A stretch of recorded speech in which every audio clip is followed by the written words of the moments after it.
So in this video, I'm going to give a rundown of what I've actually spent. So as I said in the video when I was driving the car, I tried to source all the parts economically, not as cheaply as I could, but looking for best sort of value for money.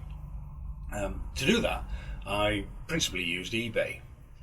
And for parts I considered critical, I went for known makes, Fairby Bilstein,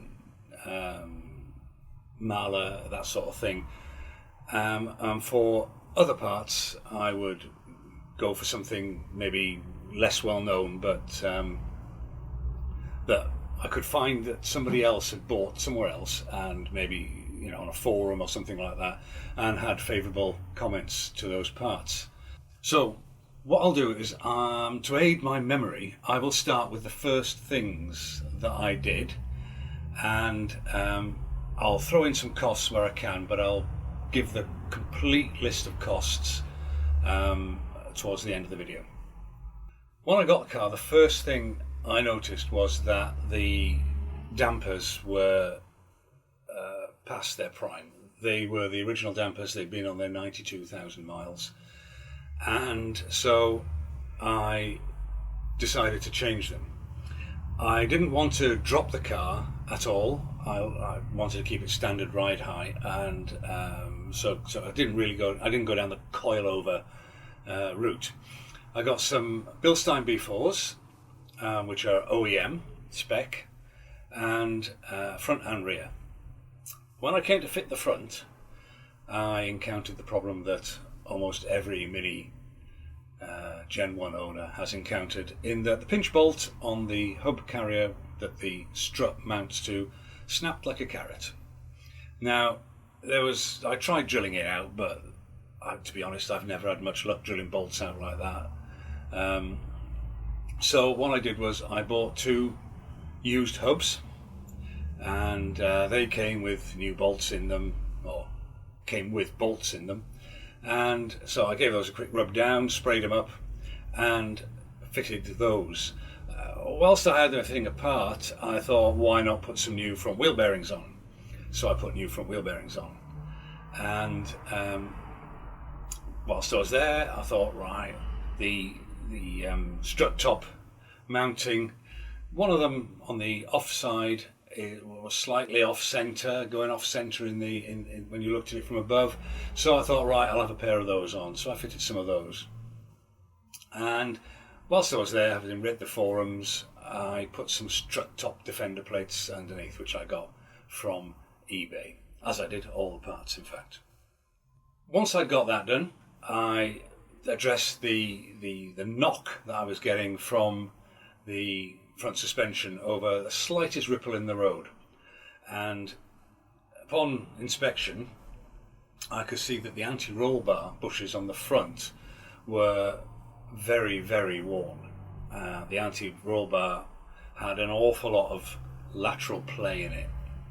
So I thought, well, that needs doing, and that could well be the knock.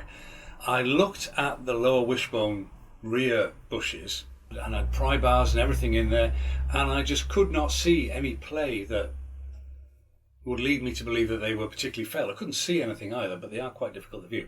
But I thought, it's time to drop the subframe. This was actually easier than I'd been led to believe. The most difficult part, I felt, was the weight of the thing when you're lying on your back underneath, and getting a jack in there to get it out and to remove the power steering fluid reservoir and all that sort of thing. My top tip, if you're going to do it, would be to siphon out the power steering fluid. I know there's videos out there where people manage to prop it up with a piece of wood and things like that, but I found that to be very, very difficult. I did have somebody to help me, which did help a great deal. Anyway, out came the subframe. I replaced the lower wishbone bushes with poly ones. On closer inspection, when I got them out, they came out absolutely no problem with a removal tool I bought on eBay for 28 quid, which was a bargain. PSB poly bushes went in. Anti-roll bar bushes, poly bushes again. If you're going to do this job, getting those anti-roll bar bush bolts undone is quite an experience. My rattle guns wouldn't touch them. I ended up having to have a 2-foot breaker bar with a 1.5 meter bar extension on that, and then all my weight while standing on the subframe. Eventually, with all that leverage, they went with an almighty crack. After that, they came out all right, and they cleaned up on the wire brush, and the bolts are as thick as my thumb, so I don't think there was any danger of those snapping. If they had snapped, that wasn't a problem, because I managed to pick up another subframe for 20 quid, and it was in as good a condition as the one that came off. Bit of surface rust, so I had a plan B there, a bit like the hubs. I wasn't going to get caught again. So once the subframe was sorted, all the bushes replaced, I also replaced all the ball joints in the suspension as well. They were all fine, but I thought, while you're there, for the sake of what I think came to about 45-50 quid, why not just replace them all? So the subframe, steering, suspension, bushes, suspension, all sorted. While the car was up on the stands for that job, I decided I'd tackle the Supercharger service. This, again, I found wasn't as difficult as I'd been led to believe.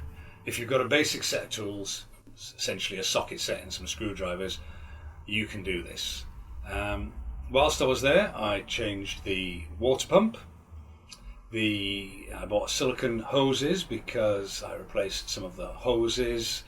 I replaced the thermostat housing, and whilst there was access, I did the cam cover, the rocker cover gasket, because that was leaking quite badly. I also did the crank position sensor O-ring, cleaned all that up, the serpentine belt tensioner, the idler wheel, which was very, very noisy on mine, and popped it all back together.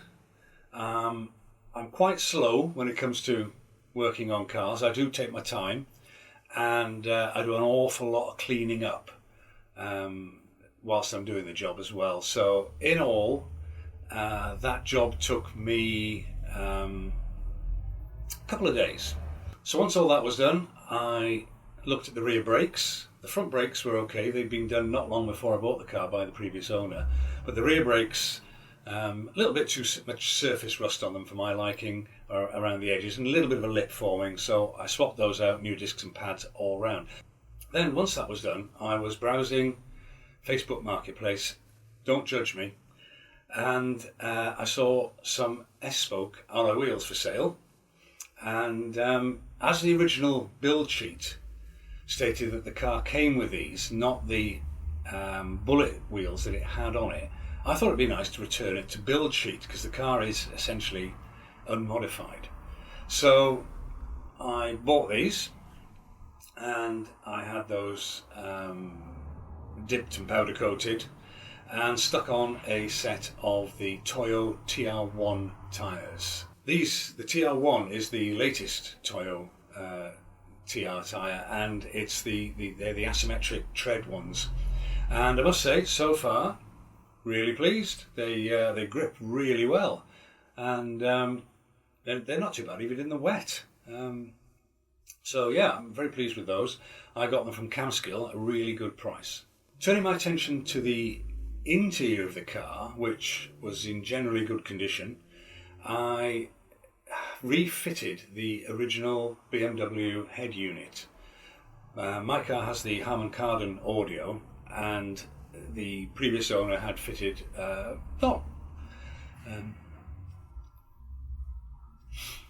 my car has the Harman Kardon audio, and I had the original head unit given to me when I bought the car, because the previous owner had fitted a Sony head unit which had USB input for his phone. Now, I'm an old man, so Gone are the days where I drive with my window open and my elbow hanging out with a load of horrible techno banging away on the stereo, annoying everybody in traffic queues. For me, it's Radio 4 usually, if at all. With the sound of that supercharger, who really needs in-car entertainment? But I decided that for the look of things, really, I would rather have the BMW radio and head unit back in the car. But I did want an aux input. Now, the aux input, from what I understand, was something that your BMW dealer would charge you an extra few quid for, and fits basically a 3.5mm lead, which plugs into the back of the head unit, and charge you a whole load of money for it. Thanks to the internet, people out there have now reverse engineered this, and half an hour searching found a circuit diagram which involved a couple of capacitors and a resistor, which when you plug into the head unit in series in the lead that you plug into your phone, the unit gives you aux input. I made one of these up. It took literally 10 minutes, and aux input works like a treat. The lead I started with was a lead that I bought from Amazon, which had the correct plug on the back of the lead to connect to the head unit. So I needed that. It didn't have the resistors in. Most of them don't. So if you're buying one of these things from Amazon and expecting it to work, it probably won't work unless it has the correct resistor capacitor network, which I had to put in. But I did need the plug because that's difficult to get. So other things I've done is the hydro engine mount. The fluid leaks out of those. Mine had no evidence of the fluid ever leaking out, but it was certainly very, very wobbly. And a new one of those was 44 quid or something like that, and it's literally 15 minutes to fit. I also replaced the lower mount that mounts onto the back of the engine and goes onto the body, because that was starting to the larger bush of that was starting to tear. So I replaced that, and I actually put a Powerflex poly insert into that front mount as well to stiffen things up a bit and give it a bit more chance of lasting. I've got a set of spark plugs to go in. They don't need doing yet. They were done about a month before I bought the car. I whipped them out and had a look. They're all a nice biscuit brown colour, so no worries there. I replaced the spark plug leads. That was more of a sort of impulse cosmetic buy, really. I was browsing eBay and up it came, these lovely 8mm leads, and I thought they'd look rather nice in red in the engine bay, and I got them from Mr. Retro Leads, which I think is probably where everybody with R53 Mini Cooper S's buys their leads. Anyway, they arrived very quickly. They seem very, very high quality, and they fitted perfectly. I have noticed no difference to the way the car drives. I did notice, though, when I was changing them, a little bit of corrosion starting to form on number 3 terminal on the coil pack. Now, this is apparently very, very common on Minis and is the first place to look if you get a misfire. I didn't have a misfire. Car started and ran perfectly, but I just noticed around the base of the terminal a little bit of corrosion starting. So I took a little bit of very fine wet and dry paper to that and cleaned it all up and popped the leads back on.